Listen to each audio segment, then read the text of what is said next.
तो कांग्रेस पार्टी के नेतृत्व में देश को स्वतंत्र कराने के लिए जो स्वतंत्रता आंदोलन लगातार महात्मा गांधी के नेतृत्व में चलाया जा रहा था, डॉक्टर अंसारी भी उस आंदोलन के एक मुख्य किरदार थे। 1926-27 में इंडियन नेशनल कांग्रेस के 41वें राष्ट्रीय अध्यक्ष के चुनाव में मिस्टर केलकर के मुकाबले doctor Mukhtar Ahmad Ansari Indian National Congress के प्रेसिडेंट चुने गए थे और उनकी प्रेसिडेंटशिप में बहुत अहम मुद्दों पर तमाम प्रस्ताव पास हुए। मुस्लिम लीग जो उस समय भी देश में बहुत ही मजबूत सक्रियता निभा रही थी राजनीति में और उसकी विभाजनकारी नीतियों से देश प्रभावित हो रहा था, डॉक्टर अंसारी ने जब वो प्रेसिडेंट थे तो सबसे पहला जो काम किया वो ये किया कि देश में जो वैमनुष्यता धार्मिक आधार पर हिंदू मुस्लिम के बीच में खाई करने का प्रयास हो रहा था, उस खाई को बहुत हद तक उन्होंने भरा। उन्हें महात्मा गांधी ने हिंदू मुस्लिम एकता का प्रतीक माना था और डॉक्टर अंसारी ने अंग्रेजों के सामने वो तमाम तर्क अपनी प्रेसिडेंटशिप के ही कार्यकाल में रखे थे जिसके अनुसार ब्रिटिश हुकूमत को इंडिया को आजाद करना है और वो देश छोड़ के जाएंगे। तमाम उलझनें थी, लेकिन उलझनों को दूर करने में उन्होंने महत्वपूर्ण योगदान किया। बदकिस्मती है हम सब की कि बहुत ही यंग एज में 56 ईयर्स ओनली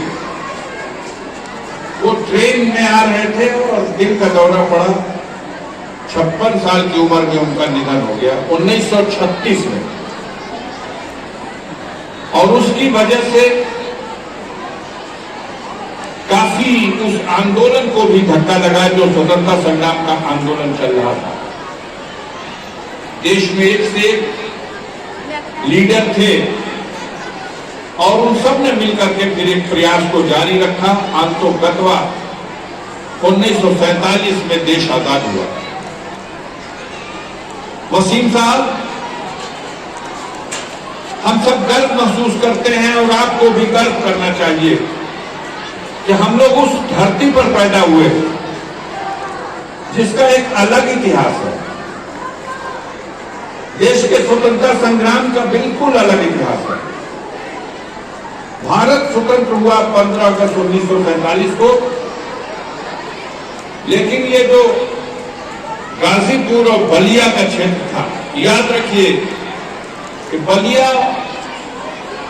1891 में नया जिला बना।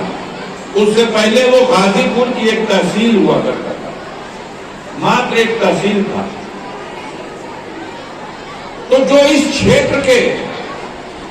मातृभूमि के दीवाने थे, देश को आजाद कराने के लिए जो बलिदान देने को तैयार थे, उन्होंने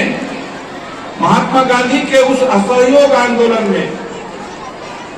जब करो या मरो का नारा दिया गया तो सबसे बढ़ चढ़ के इस क्षेत्र की जनता ने, नौजवानों ने ब्रिटिश हुकूमत का विरोध किया। हमें गर्व होता है कि 18 अगस्त 1942 को ही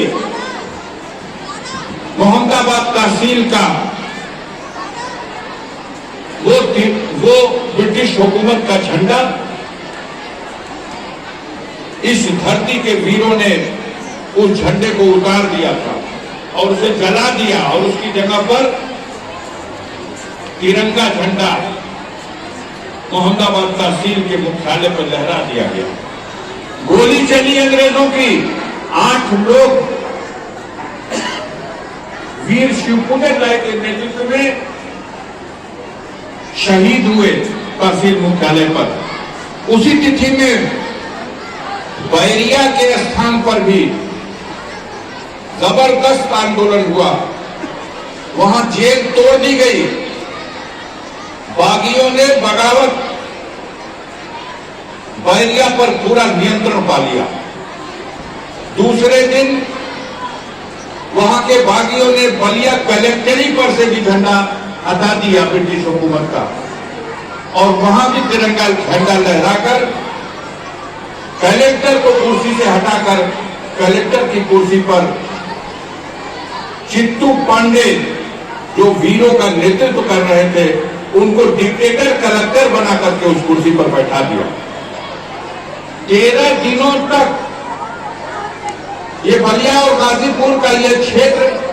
ब्रिटिश हुकूमत से मुक्त हो चुका था, आजाद हो चुका था। 13 दिनों के बाद फिर से ब्रिटिश हुकूमत और उसकी सेना इस क्षेत्र पर नियंत्रण पा सकी और वो संघर्ष अंततः जारी रहा और फिर देश 1947 में 15 अगस्त को आजाद हुआ। तो इस तरह से इस माटी में जन्म लेने वाले उन वीरों की गाथाओं को सुन करके हमारे नौजवानों में आज भी वो जज्बा है। हम गर्व के साथ कह सकते हैं कि आजादी की लड़ाई ही में नहीं, आजादी की लड़ाई के बाद भी जब कभी देश की सीमाओं पर संकट की घड़ी आई, चाहे 1947 के दिसंबर में जब कबायलियों ने, पाकिस्तान की सेना ने कश्मीर पर आक्रमण करके झांगर घाटी को और नौशेरा को अपने कब्जे में लिया, उस दौर में भी गाजीपुर की मातृभूमि में जन्म लेने वाले लोग भारतीय सेना का नेतृत्व करके कश्मीर के नौशेरा को फिर से जीत करके भारत का अंग बनाने में और झांगर घाटी को फिर से कब्जा करके भारत का हिस्सा बनाने में अपने प्राणों की भी आहुति दी। और उस वीर का नाम जिसे पहला महावीर चक्र मिला वो ब्रिगेडियर उस्मान साहब भी इस धरती से ताल्लुक रखते हैं। उसके बाद भी जब भी कभी लड़ाई हुई सीमाओं पर, चाहे 62 में चाइना की लड़ाई, चाहे 65 में पाकिस्तान के खिलाफ लड़ाई, चाहे 71 में जब नया बांग्लादेश एक राष्ट्र अस्तित्व में आया, या अभी कारगिल के युद्ध तक, जब कभी भी सीमाओं पर, भारत माता की सीमाओं पर कोई संकट की घड़ी आई है, गाजीपुर के वीरों ने हमेशा बढ़ चढ़ के योगदान दिया, बलिदान दिया और मातृभूमि की रक्षा करने का काम किया। ये क्षेत्र कई मामलों में पिछड़ा हुआ है, उपेक्षित रहा है, और सबसे ज्यादा अच्छे खिलाड़ी हैं इस क्षेत्र में, अच्छे पढ़ने वाले बच्चे और बच्चियां हैं इस क्षेत्र में, लेकिन इसका प्रबंध आज तक आजाद भारत की सरकारों ने, एक स्पोर्ट्स कॉलेज अगर गाजीपुर को मिल जाता तो मैं गंजे के चोट पे कहता हूं कि गाजीपुर का नौजवान विश्व में भारत का नाम ऊंचा कर देता, लेकिन आज तक एक स्पोर्ट्स कॉलेज नहीं मिला। हमारे गाजीपुर जनपद में लगभग 200 डिग्री कॉलेजेस हैं। मानक बताया जाता था कि जहां 100 से अधिक डिग्री कॉलेज होंगे जिस जनपद में, वहां विश्वविद्यालय की स्थापना गवर्नमेंट करेंगे। 200 से अधिक डिग्री कॉलेज हैं, लेकिन आज तक गाजीपुर में विश्वविद्यालय की स्थापना नहीं हुई, स्पोर्ट्स कॉलेज की स्थापना नहीं हुई।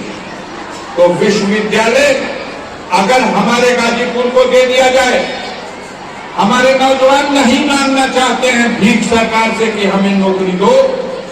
लेकिन हमारे नौजवान अगर इनकी शिक्षा के, उच्च शिक्षा का अच्छा प्रबंध कर दिया जाए, तो मैं प्रतियोगिता के इस दौर में भरोसे के साथ कर सकता हूं कि हमारे इस गाजीपुर में ऐसी प्रतिभाएं हैं जो प्रतियोगिता के इस दौर में दुनिया में अपना मुकाम हासिल कर लेंगी और सफलता हासिल करने में देश का भी मान ऊपर करेंगे। हम बड़े आभारी हैं आप सबके महानुभावों के कि आप लोगों ने बहुत समय दे करके बैठ करके इस कार्यक्रम को सफल बनाने में, और हम अपने दोनों स्कूलों की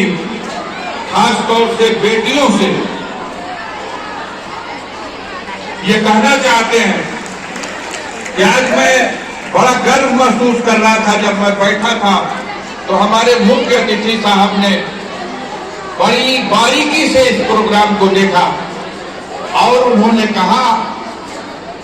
कि मंच से प्रस्तुत होने वाले लगभग